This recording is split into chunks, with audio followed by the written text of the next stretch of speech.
Malong pila nanginde Bikin si farce Sehingga alibe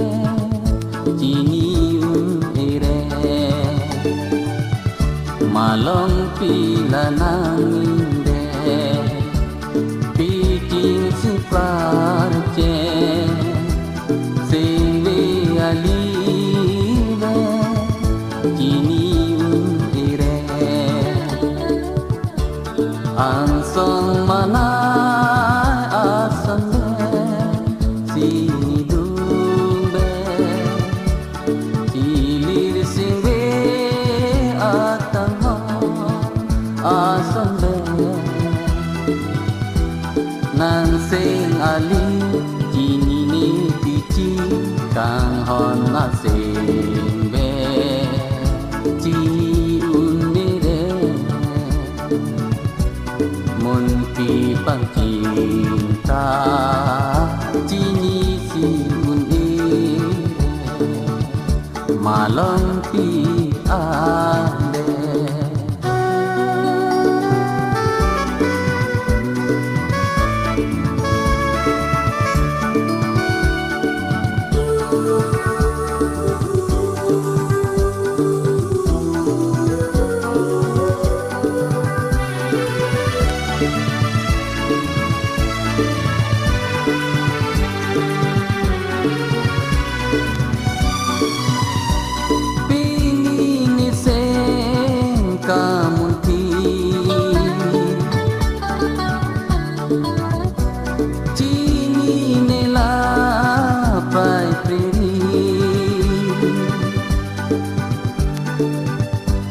Mata ni seng mungklohi Jini nila ko maci Tingwe ang tong si klohi Jini uni ko maci Malong pi ande Bikin si farce Sehingga alibe Jini ere Malong pi ande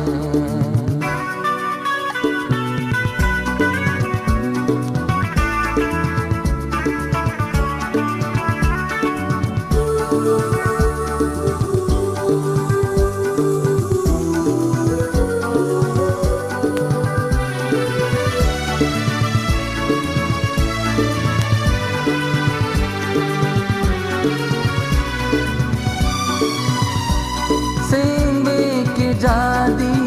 kamu ti Jini jita padiki Sebe alo apindi Jini une ko pici Ang tong si klohi Jini ko mati Malong pila nanginde Bikin si farce Sehingga alibe Jini ere Ansong mana asande sini dumbe Cilir singwe atama asande Nan sing ali jini pici kang hon asing be Jini unire Munti pang cinta Jini si unire Malong pi ande Malon pi ade, malon